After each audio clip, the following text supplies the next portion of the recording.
A paz do Senhor, povo de Deus, sou o pastor Marcos André, esse aqui é o nosso canal Clube da Teologia, nosso canal aí de estudo da Palavra de Deus, tá? E apoio à Escola Bíblica Dominical, tá? Esse nosso canal aqui está vinculado aí também ao nosso blog, né, o Clube da Teologia, nosso blog aí também de estudos, tá bom? E de apoio à Escola Bíblica. Bom, então vamos aí a um vídeo, né, hoje, ao vídeo da lição da Escola Dominical, lição de número 11, da revista da editora Betel, tá? Revista de adultos da editora Betel. E o tema dessa lição é um novo templo e a restauração do culto, ali naquela profecia de Ezequiel, que é o estudo, né, dessa lição desse trimestre. E ali, uma das profecias de Ezequiel, em Ezequiel 40, é a restauração do templo. E aí a gente vai ver os ensinamentos aqui sobre esta restauração para a gente poder estudar. Então você que é professor, prepara a sua aula, né? Aí esse vídeo é para você te auxiliar nesse preparo. E você que é aluno, aí para poder aprender mais um pouco, amém? Bom, vou deixar na descrição, né, como é de praxe, né? A gente sempre faz isso. Vou deixar na descrição o link para essa lição que está lá no blog, né? Essa lição está publicada no blog Clube da Teologia. E vou deixar o link também para o nosso comentário também. Eu faço o comentário em cima do comentário, né?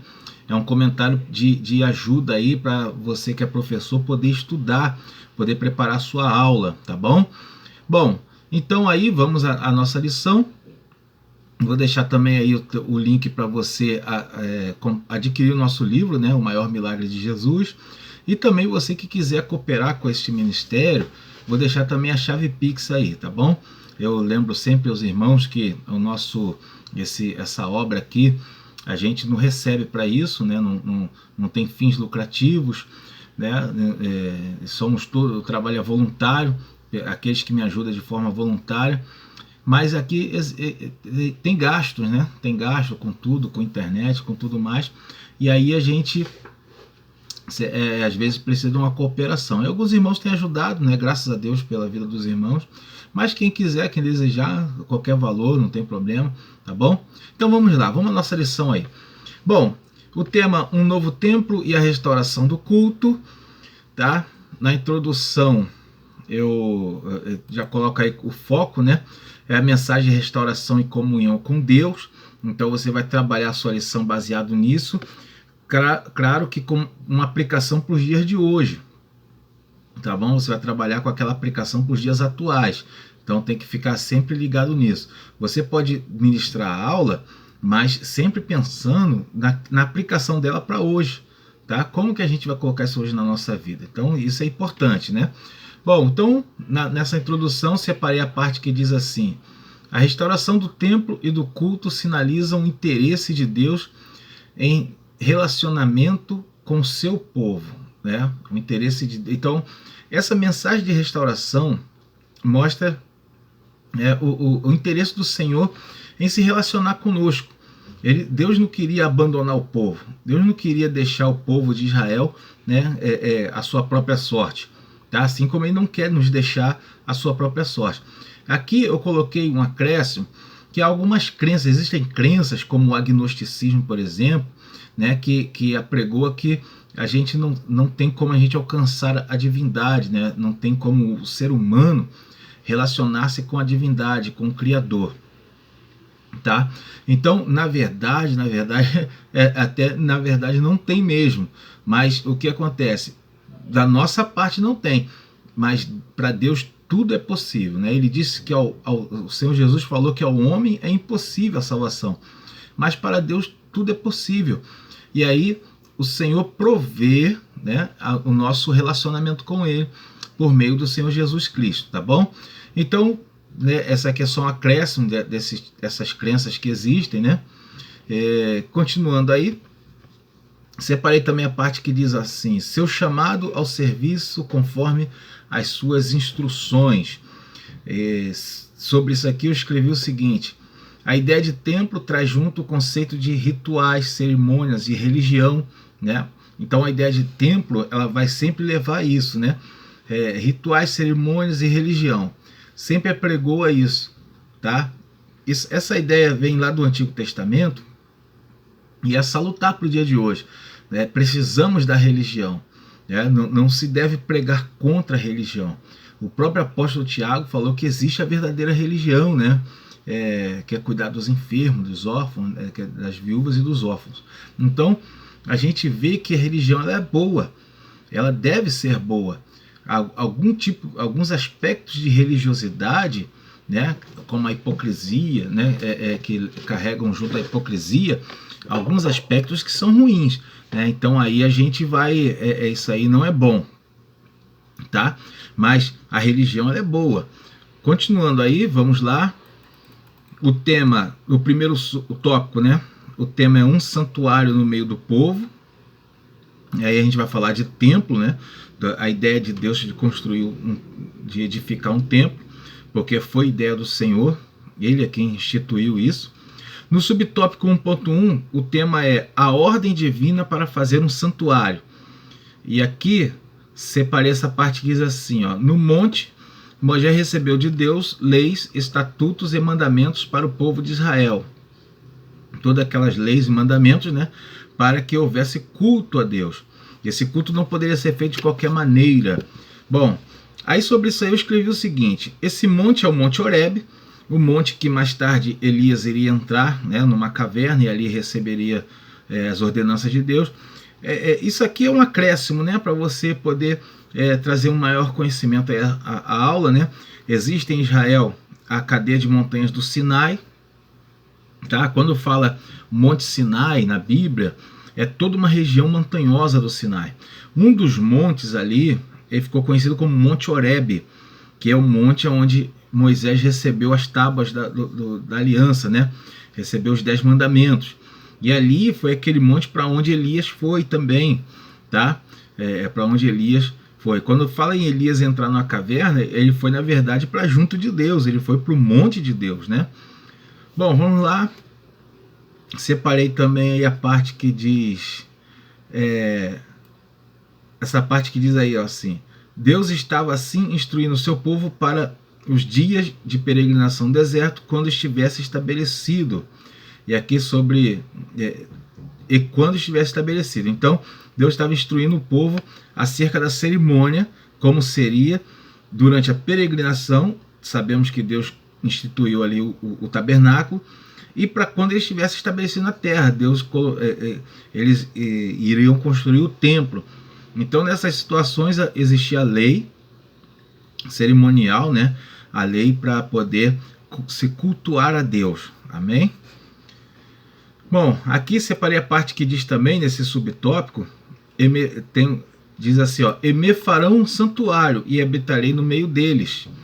Né? Sobre isso aí eu escrevi o seguinte: uma ideia básica de santuário era a presença visível de algo divino no meio do povo. Tá? Por quê? A gente tem, pela experiência bíblica, a gente vê que ali, no Antigo Testamento, quando o povo, Moisés saiu um pouquinho, né, e ficou lá no monte um tempo, né, um pouquinho, que a gente diz assim, 40 dias, né, então o povo se corrompeu fazendo bezerro de ouro ali, construindo uma imagem. Então a gente vê que o povo, quando não tem uma imagem física de algo, o povo tende a se corromper, né? Então a gente vê que o Senhor institui a criação ali, a construção do tabernáculo, a arca do concerto, né? A gente vai ver que esses elementos, eles servem para colocar uma presença da divindade, uma presença física. Embora a arca não é a divindade, o tabernáculo não era a divindade, mas era um objeto sagrado ali no meio do povo, tá? Então a gente vê que isso aí era uma ideia básica, porque Deus né, ele fez o ser humano, então ele conhece a estrutura humana. Ele sabe que o ser humano não conseguiria somente pela palavra, né? O ser humano ele não conseguiria se fixar, né? Aí Deus manda instituir ali o tabernáculo, a arca do concerto, né? Então a gente vai ver que Deus ele vai sempre trabalhar dessa forma, tá? Toda vez que acontecia o evento, Deus fazia o quê? Um memorial, né? Tá bom? Então, continuando, o subtópico 1.2 o tema é o templo construído por Salomão, e aqui separei essa parte que diz assim, ó, o rei Davi tinha proposto edificar um templo dedicado ao Senhor. Deus, porém, não lhe foi permitido. Aí sobre isso aí eu escrevi o seguinte: desde o início o Senhor desejou um santuário que tivesse um caráter santo, né, separado, imaculado, tá? E por isso não permitiu que Davi construísse, né? Por quê? Davi, ele tinha estado em batalhas, ele tinha se manchado muito as suas mãos com sangue, né? E isso aí, a ideia de Deus era que o seu tabernáculo, né, o seu templo, desde o início, tivesse esse paradigma de santidade. Então, Deus, ele zela muito por isso, né, para que a imagem do templo estivesse associada à santidade. Por isso, não permitiu que Davi construísse. Mas Salomão, que foi um rei que tinha, né, Deus levantou com sabedoria, Deus instaurou a paz por todos os lados. Então Salomão, ele pôde construir esse tabernáculo, e aí o tabernáculo passou a ter aquele caráter de santidade, de cerimonialismo, né? Isso aí foi muito importante. Continuando, tá? 1.3, o tema é a destruição do templo. Aquele templo que Salomão construiu, ele vai ser destruído, tá, mais à frente, no período da invasão de Babilônia. Nós conhecemos a história, ela diz o seguinte, a história bíblica, né? Ela vai mostrar que depois de Salomão, o filho dele, Roboão, vai dividir o reino, né? O reino vai ser dividido em norte e sul, né? Então o reino do sul ficou ali sendo Judá e Jerusalém, né? Quer dizer, Judá e a tribo de Benjamim, com a capital em Jerusalém. O reino do norte ficou sendo as 10 tribos, capital em Samaria. E o reino do norte, no ano 722 a.C., ele vai ser tomado pela Síria, vai levar o povo cativo, o povo não retorna do cativeiro e aquelas tribos se perdem. Bom, e o reino do sul, ele vai continuar, né, com seus reis ali, sucedendo um ao outro, e ali vai chegar um momento em que o rei de Babilônia, Nabucodonosor, vai tomar Jerusalém, e o reino do sul, ele vai ser levado cativo, tá, ali para Babilônia. E dessa forma, 70 anos depois ele retorna, né, e aí tem reconstrução do templo e tudo mais. Bom, continuando, aqui vamos para nesse subtópico 1.3, separei a parte que diz assim: Deus alertou por intermédio de seus profetas sobre a necessidade do povo se arrepender e se converter ao Senhor, porém não deram ouvidos. Tá? Então aqui separei essa parte que diz, essa parte aqui que eu acabei de ler, né, que eles não deram ouvidos, e sobre isso eu escrevi o seguinte: se levantaram naquele período muitos falsos profetas que profetizaram mentiras, enganando o povo. Isso aqui é o seguinte, né, eles não deram ouvido por quê? Por causa disso aqui que eu escrevi. Muitos falsos profetas se levantaram. Então, enquanto Jeremias, aqueles profetas que são do período dele ali, profetizavam de que Deus ia destruir, ia permitir a destruição do templo, Deus ia permitir a nação inimiga invadir Jerusalém. Quando eles profetizavam isso, muitos falsos profetas profetizavam o contrário, né? Que Deus ia dar livramento, que Deus não ia permitir e tudo mais. Então você vai ver que para cada palavra, profecia de Jeremias, tinha uma profecia falsa. Uma não, muitas, né? Eram bastante falsos profetas. Então a gente vai ver que a mensagem de Deus sempre vai ter aqueles que despregam a mensagem, né? Aqueles que falam contra a mensagem.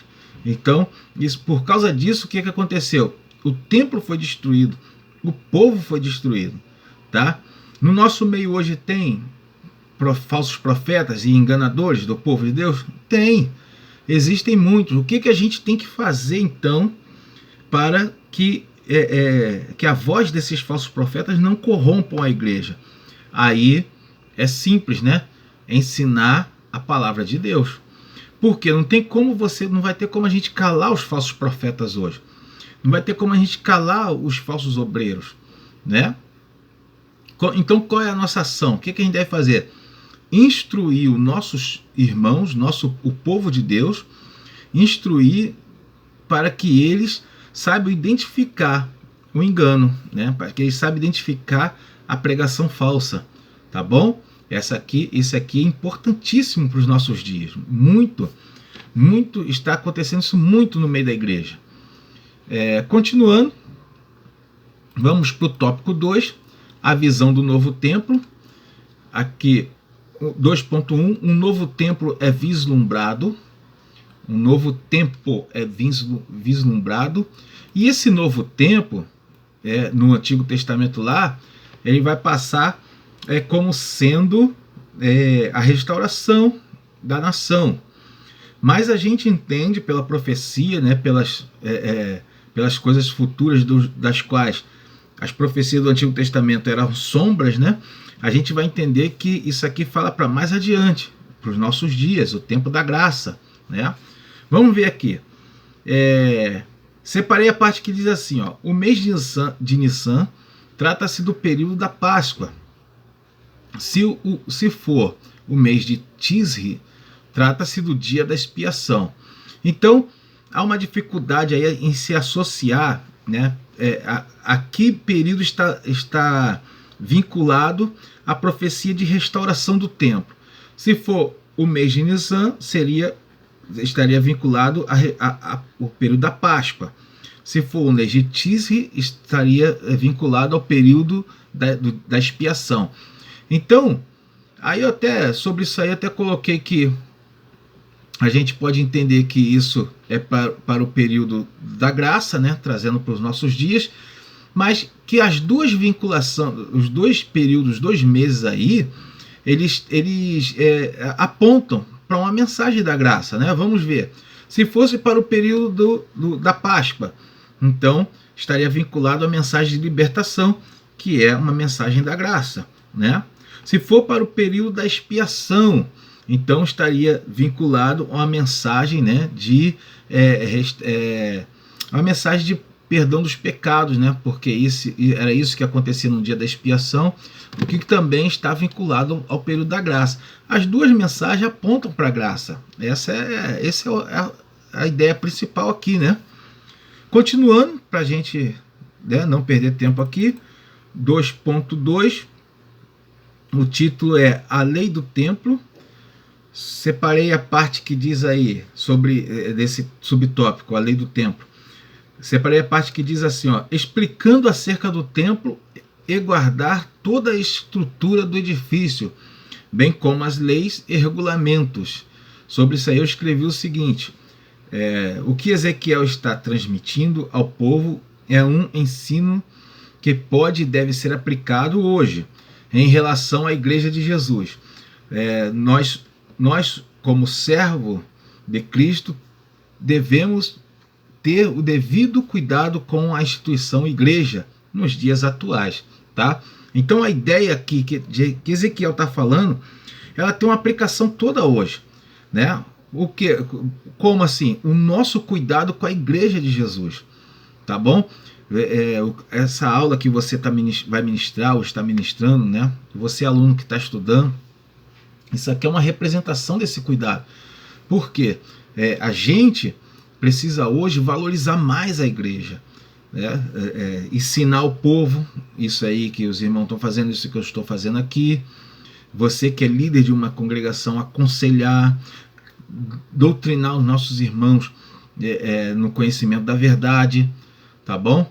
E não somente zelar pela estrutura das igrejas locais.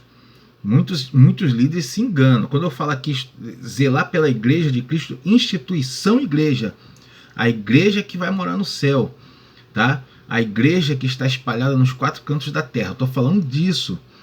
Não estou falando de igreja local, templo. Não estou falando de estrutura, zelar pelo patrimônio da igreja, patrimônio material. Não estou falando disso, né, na verdade. tá? O zelo é pela instituição igreja, noiva de Cristo, e um zelo maior ainda pelas pessoas que congregam nela. Então é isso que a gente tem que tomar cuidado. Ah, mas aí eu não vou zelar pelo patrimônio. Não estou falando isso, que não é para zelar pelo patrimônio. Eu estou falando o que é mais importante. O mais importante é zelar pela instituição igreja de Jesus. Tá? Continuando, né? Separei a parte que diz assim: a lei que governa o templo ideal incluía a providência de sua separação do profano. Bom, então sobre isso aqui eu escrevi que no Antigo Testamento profanar o templo poderia ser punido com a morte, e a profanação seria tudo aquilo que tirasse a santidade do templo. Bom, trazer para aplicação hoje, né? Tem como profanar as igrejas hoje? Obviamente que sim, né? Tem como profanar. Como que se profana as igrejas hoje? É tirando todo o caráter de santidade dela. Tudo aquilo que é contra a santidade no meio das igrejas. Quer ver? A gente vê aqui que no templo lá em Israel, uma forma de profanação, trazer um estrangeiro para dentro do templo, ou um objeto, uma moeda estrangeira para ofertar no templo, com uma esfinge ali de um culto idólatra, aquilo também era profanar. Então, tudo que tirava o caráter de santidade do templo, né, era profanar o templo. Isso era uma profanação. E hoje está acontecendo muito isso. Então tem igrejas que estão procurando fazer essa limpeza, mas outras não se preocupam muito com isso. Então tem que tomar o cuidado. Tá? Outro dia eu estava num culto e vi um jovem, ele entrou com um cordão, ele estava com um símbolo do pentagrama de a estrela de 5 pontas, que é um símbolo esotérico, né? Então ele estava com aquilo ali, eu alertei, falei: jovem, o que é isso aí que você está usando? Não, foi minha tia que deu. Toma cuidado, rapaz, você não pode usar isso aí. Dentro da igreja, nem fora da igreja, você como servo de Cristo não pode estar usando esse negócio. Isso aí, eu dei uma orientação, que a gente tem que tomar esse cuidado com a profanação. A gente sabe que muitas coisas estão passando aí, muitas coisas, eu sei, eu posso comentar aqui, que muitos irmãos consultam o horóscopo, dá uma olhadinha lá no jornal, no signo, né? Isso é uma profanação, toma cuidado com isso, né? A gente vê certas coisas que antigamente o pessoal tomava cuidado e hoje em dia passa tranquilo, ninguém se importa, mas a gente tem que hoje, aprendendo aqui a palavra de Deus, zelar pela santificação do templo do Senhor, né? Das igrejas locais e da instituição igreja, né? Continuando aí, no 2.3, o tema é revelações sobre o exercício sacerdotal no templo. Separei a parte que diz assim: após a visão focar a estrutura do templo, agora se volta para os detalhes referentes às pessoas, serviço e culto no mesmo.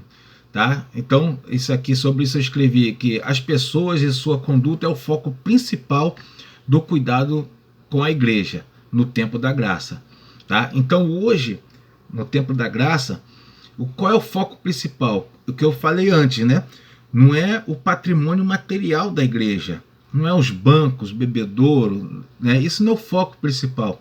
Eu vejo alguns líderes muito preocupados com essas coisas, mas o foco principal é as pessoas, a conduta dos nossos irmãos em Cristo. Esse é o foco principal. É isso hoje que a gente tem que estar mais focado, mais ligado, tá? Então temos que ensinar os nossos irmãos em Cristo, o povo tem que aprender a forma correta de proceder-se na casa do Senhor, tá? Tanto na casa do Senhor como fora da igreja, dentro da igreja, fora da igreja, sempre, o tempo todo, porque a conduta das pessoas hoje é esse foco principal no tempo da graça, né? Bom, separei também a parte que diz aí: lembrar que antes da destruição da estrutura física do templo, muitos que tinham a responsabilidade de conduzir os serviços no templo já tinham se corrompido. Isso é um fato, né? E sobre isso daqui é o seguinte, eu escrevi algo aqui, ó. Ou seja, quando a corrupção chega ao nível de atingir os sacerdotes, então é hora de dar um basta. Isso aqui remete a uma ideia escatológica, tá bom? De que vai chegar a apostasia. Eu até coloquei isso aqui no nosso estudo lá, você dá uma olhadinha sobre essa apostasia de 2 Tessalonicenses 2:3, ensinando, né, que antes da vinda do seu Jesus, a apostasia seria muito forte no meio das igrejas. Então, assim como lá no Antigo Testamento, Deus deu um basta, né, quando a corrupção estava generalizada, até os sacerdotes também, Deus deu um basta. Lá no tempo de Noé, Deus deu um basta também. E hoje, no tempo da graça, o que vai acontecer? Hoje vai acontecer o seguinte, né? No tempo da graça, Deus está tolerando, mas vai chegar um momento, que a Bíblia nos mostra isso, em que o evangelho não haverá mais, ele estará saturado, e não haverá mais como ele crescer. Vai chegar um momento disso. Aonde que eu aprendo isso? Mateus 24, né? Fala que o evangelho do reino vai ser pregado a todos os povos, línguas e nações, e então virá o fim. Opa, tá falando de saturação. Ele vai chegar a alcançar todo mundo. Peraí, mas todo mundo, cada pessoa? Não, ele está falando de regiões, povos, línguas e nações. Regiões, ele vai chegar a todos os lugares. Então virá o fim. Vai chegar, a verdade irmão, que vai chegar um momento que a palavra de Deus não vai estar mais emocionando o coração humano. Não vai estar mais emocionando o coração. Muitas pessoas vão estar insensíveis à palavra, tá? E nesse momento é o momento da vinda de Cristo. Isso pode estar perto, isso já está pertinho de acontecer. Pode a qualquer momento isso acontecer, né? Bom, continuando, no 3, o tópico 3, o tema é avisos, ensino para a igreja. No 3.1, o título é Jesus Cristo, o sumo sacerdote. Aí separei essa parte que diz assim: na nova aliança não há uma classe sacerdotal exclusiva. Jesus Cristo é o único mediador. Tá? Sobre isso eu escrevi que o que o comentarista está se referindo aqui é o sacerdócio faraônico, né? Que era uma classe sacerdotal exclusiva. Somente quem fosse da descendência de Arão, porque era passado de pai para filho. Mas com o Senhor Jesus ele é uma classe diferente. É um sacerdócio por nomeação, não por herança hereditária. E aí o Senhor Jesus ele recebe a nomeação, né, sacerdote. Ele é o nosso sumo sacerdote, tá? Ele passou a ser o nosso sumo sacerdote, um sacerdócio segundo a ordem de Melquisedeque, não passa de pai para filho, tá? E não somente isso, ele também nos faz sacerdotes com ele. Então nós somos sacerdotes com Cristo. Aonde? No nosso local de trabalho, na nossa igreja, na nossa família. As pessoas nos veem como um sacerdote de Deus. Isso é importante, tá? É um sacerdócio diferente hoje. Vamos lá. No 3.2 eu pulei, né? Vamos para o 3.3. Procurar cumprir bem o ministério. Separei a parte que diz assim: em um templo restaurado, os serviços ali executados deveriam ser com cuidado, atenção e observando as diretrizes divinas. Sobre isso aí eu escrevi o seguinte: as ordenanças do Antigo Testamento consideramos como sombras para a igreja hoje.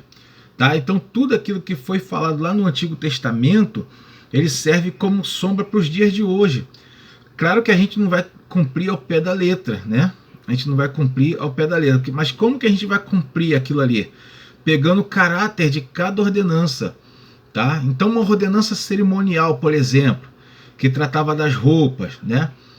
Hoje eu vou usar uma estola sacerdotal como usava os sacerdotes no Antigo Testamento? Não, né? Mas eu vou ter o cuidado de trajar-me corretamente, de trajar-me de forma diferenciada, né?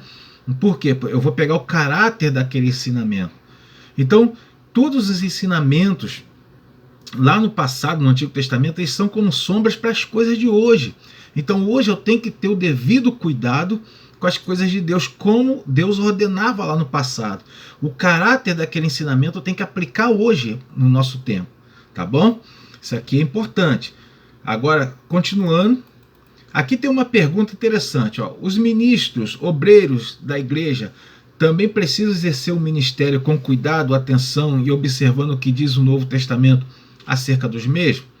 Isso é uma pergunta, né? E aqui ó, eu tenho, né, uma recomendação para você que é professor, e alongue essa pergunta, insista nela com os alunos. Alongar a pergunta significa assim, eles respondem e você fala assim, por que então isso? Né? Você puxa ali um debate, você puxa uma opinião, faça com que o aluno participe, interaja. Isso é importante, né? Que ele vai se soltando, vai interagindo. Uma aula dominical, ela requer isso. A aula dominical ela tem que ser interessante, né? Não adianta o aluno, ele vai chegar ali e não vai ter uma aula interessante. Alguns são pelo domingo de manhã, então ele precisa interagir, senão ele vai dormir na tua aula. Então tem que tomar devido cuidado com isso. Puxa ali o debate, puxa a opinião deles, faça com que eles, né, falem, amém? Então eu separei também outra parte que diz aí, ó, atenta para o ministério que recebeste no Senhor, para que o cumpras. Colossenses 4,17, né? Ou seja, procure cumprir bem a tarefa que você recebeu. Isso aí é também uma palavra da NTLH. Bom, então é o seguinte, aqui sobre isso aí eu escrevi que é a resposta para aquela pergunta que a gente fez anteriormente, que eu recomendei você alongar a pergunta, né? A resposta para ela é essa. Então a resposta é o quê? Sim, né? Nós precisamos exercer o ministério com cuidado e atenção, respondendo aquela pergunta, tá bom? Aqui é o seguinte, ó, deixa eu ler aqui sobre o que eu escrevi. Essa é uma resposta para a pergunta anterior. A resposta é sim, precisamos exercer o ministério com a devida atenção e tomando de forma genérica. Todos nós somos obreiros de Cristo. Por isso, essa aplicação para o tempo da graça é interessante, né? Porque não é só o obreiro consagrado que está sendo abrangido por isso aqui. Somos todos nós. Todo irmão em Cristo é um obreiro do Senhor, faz um trabalho na obra de Deus, tá? Isso é importante. Cada aluno teu aí, meus irmãos que estão dando aula, cada aluno teu tem que ter essa consciência cada aluno teu tem que ter essa consciência de que ele é um obreiro de Deus. Ele também participa das coisas do Senhor como trabalhador da obra, né? Bom, então vamos para a nossa conclusão, para fechar, né? Aí eu recomendo para você fazer a sua revisão, convide os alunos aí para a próxima aula, elabore perguntas, né? Essa revista não tem pergunta, elabore perguntas para que eles possam interagir mais, né? E ore com a classe. Amém? Deus abençoe a sua vida. Obrigado por permanecer conosco até aqui, tá bom? Se inscreve aí no canal, deixa o seu like.